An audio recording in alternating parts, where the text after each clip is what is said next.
L'amour est né, Jésus le Sauveur.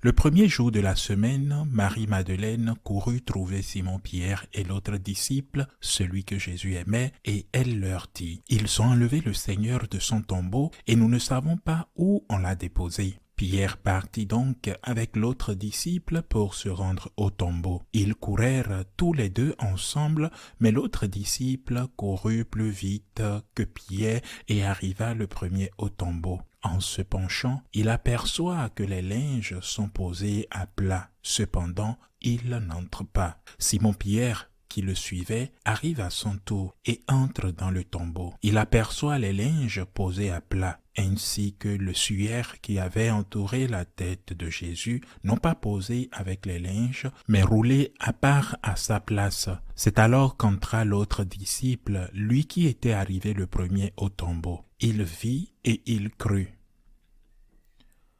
Acclamons la parole de Dieu. Aujourd'hui, nous célébrons la fête de l'apôtre Saint Jean dans le contexte de la Nativité du Seigneur. L'Église a sagement choisi de placer la fête de Saint Étienne, premier martyr, immédiatement après Noël, car elle nous enseigne la mesure de l'amour que nous devons avoir pour celui qui nous a aimés le premier, mais qui nous a aussi aimés infiniment, Jésus. Mais elle a ensuite placé la fête de Saint Jean, l'apôtre que Jésus aimait. Cela ne signifie pas qu'il n'aimait pas les autres. Cela signifie que Jésus l'aimait d'une manière particulière. Un amour réciproque, un amour d'amitié, un amour filial, un amour paternel, l'amour d'un ami, d'un fils de la part de Jésus et l'amour d'un père pour son père de la part de Jean. À notre époque où l'amitié est perçue avec suspicion comme si elle était un prélude au péché, il nous paraît étrange et certains vont même jusqu'à déformer le concept d'entendre dire que Jésus avait un disciple préféré. Un des arguments avancés par les exégètes pour affirmer l'authenticité des évangiles est qu'ils ne dissimulent pas les défauts, même les plus graves, et encore moins les péchés les plus impardonnables, des péchés des personnes principaux, ces personnages principaux, à l'exception bien sûr de notre Seigneur qui était sans péché, et de notre maman, la Vierge Marie, pleine de grâce, conçue sans péché originel, la Vierge Marie, l'Immaculée Conception. Maintenant, je fais référence à Saint Pierre. Lorsque les évangiles furent écrits, Saint Pierre était vivant. Il avait vécu 20, 30 ans plus tard, après l'écriture des évangiles. Et Saint Pierre, chef de l'Église, n'avait aucun scrupule à ce que l'on dise dans toutes les communautés chrétiennes qu'il avait renié Jésus-Christ. Cela ne le dérange pas. Cela ne le dérange pas, je le répète, qu'on dise dans toutes les communautés chrétiennes qu'il a douté de Jésus au bord du lac ou qu'il s'est confessé pécheur en disant « Seigneur, éloigne-toi de moi ». Cela ne le dérange pas. Il n'a aucun problème avec le fait que l'on lise dans toutes les communautés chrétiennes que le Seigneur a dit à Pierre « Arrière de moi, Satan ». Ou encore, il n'avait aucun mérite qu'on dise que le Seigneur lui avait confié les clés du royaume des cieux, encore moins qu'il soit la pierre sur laquelle son Église serait fondée. L'Église de Dieu, c'est ce qui s'était passé. Mais un dirigeant politique au pouvoir aujourd'hui tolérerait-il que l'on lui reproche de tels défauts ou encore péchés? Il le ferait taire. Il permettra seulement qu'on parle de sa grandeur, de son caractère extraordinaire. De même Jacques et Jean, lorsque le Seigneur s'apprête à accomplir cette théophanie, cette manifestation de sa divinité sur le mont Tabor, où Moïse et Élie apparaissent, l'adorant et le vénérant, qui sont ceux qui étaient là, seulement 3, Pierre, Jacques et Jean, ce trio. Un beau trio, bien sûr. Pierre qui, quelques jours seulement après cette apparition sur le mont Tabor, renia 3 fois le Christ. Et Jacques et Jean, ambitieux, voulant occuper la première place, la première et la deuxième place, à la droite et à la gauche. Mais cela suscitait également une colère de la part des autres apôtres qui se demandaient de quel droit ces deux-là pouvaient réclamer de telles places. Les deux, Jacques et Jean, avaient un caractère bien trempé. Et le Christ lui-même les appelait Boanerges, les fils du tonnerre. Ce texte est lu, a été lu et continue d'être lu dans toutes les communautés chrétiennes, certainement du vivant de Pierre et de Jean. Nous n'en sommes pas certains, bien sûr, mais c'est possible. Jacques peut être mort martyr avant que les évangiles ne soient écrits, mais il ne faut pas oublier qu'il était initialement transmis oralement jusqu'à ce que, après la mort des apôtres, et notamment du premier d'entre eux, Jacques, il soit mis par écrit afin qu'il en subsiste un témoignage après la disparition de ces braves témoins. Pourquoi je vous dis cela ?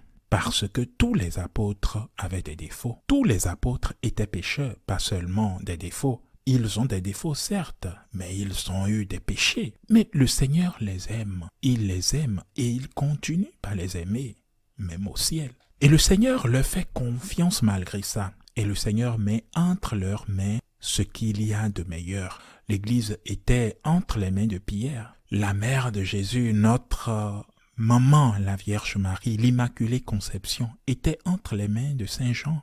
Et en Espagne, fidèle à notre nature, à notre culture, il faut bien le dire, un peu hautaine et fière, voire beaucoup même. Nous disons que l'Espagne a été donnée à Saint Jacques. Après tout, c'est lui l'évangélisateur. En tout cas, l'Église pour Pierre, un pécheur, la Vierge Marie pour Jean, un pécheur.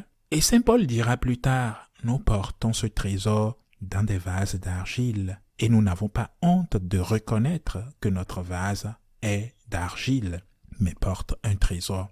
Et il dira aussi, j'ai une écharde dans les pieds. Et j'ai souvent demandé à Dieu de l'enlever et il m'a répondu, ma grâce te suffit. Ma puissance s'accomplit dans ta faiblesse. L'amitié, l'amour ne sont pas réservés aux parfaits. Qui d'autre que la Vierge Marie peut aimer Dieu, peut aimer Jésus? Et voici le beau message.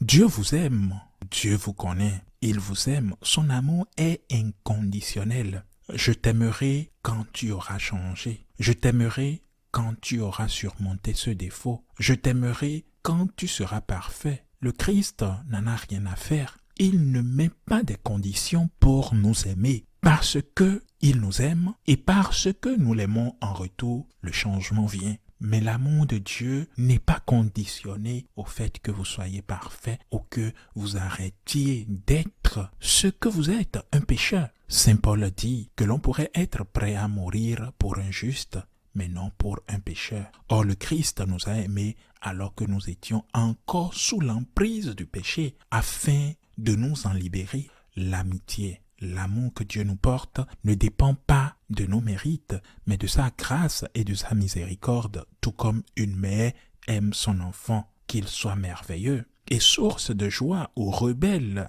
et difficile, source de souffrance, voici la réponse. Et le Seigneur l'a dit, il l'a dit par l'intermédiaire de Sainte Marie-Madeleine, par l'intermédiaire de cette femme au nom inconnu que la tradition lui attribue, qui essuyait ses pieds avec cette huile de nard si précieux et cher, avec ce parfum, avec ses larmes. On lui a beaucoup pardonné car elle a beaucoup aimé. On lui a beaucoup pardonné car elle a beaucoup donné. On lui a beaucoup pardonné car elle a été humble. Le Christ l'a pardonné parce qu'elle a été humble, parce qu'elle a reconnu ses péchés, mais surtout parce qu'elle a beaucoup aimé. Celui à qui on pardonne, celui-là aime beaucoup. Dieu est prêt à vous pardonner. Dieu est prêt à vous dire « tes péchés te sont pardonnés ». Mais aimer, et aimer voudrait dire humilité. Quelqu'un qui aime ne peut qu'être humble. Et quand vous êtes humble, vous reconnaissez la grandeur de Dieu et vous vous approchez de lui, vous vous approchez de cette lumière qui éclaire votre cœur et qui vous dirige, qui vous oriente. Celui à qui on a beaucoup pardonné a beaucoup aimé, chers frères et sœurs. Dieu vous aime et il ne vous ignore pas. Il vous connaît plus que vous-même. Alors que faire? C'est très simple. L'amour appelle l'amour. C'est ce qu'a fait Saint Pierre. Il a donné sa vie pour le Christ. C'est ce qu'a fait Saint Jacques. C'est ce qu'a fait Saint Jean. Il se sentait aimé et a donné sa vie pour le Christ. Pour celui qui les a aimés tant. et qui les a tant donnés. Pécheurs, mais aimés du Seigneur. Ils sont devenus saints, car cet amour les a transformés. Car la grâce de Dieu a comblé leurs désirs et leur volonté de répondre à cette grâce et d'aimer celui qui les avait tant aimés. Dieu est amour, disait Saint Jean. Il le savait, il l'a vécu. Il a eu l'immense grâce de reposer sa tête sur l'épaule du Seigneur en cette nuit du jeudi saint. Faisons donc de même, chers frères et sœurs. Dieu vous aime. L'amour se rend par l'amour. Ne l'oubliez pas. Aime-le, aime Dieu parce qu'il mérite cet amour, parce qu'il a acquis le tien par son sang précieux. Ainsi soit-il.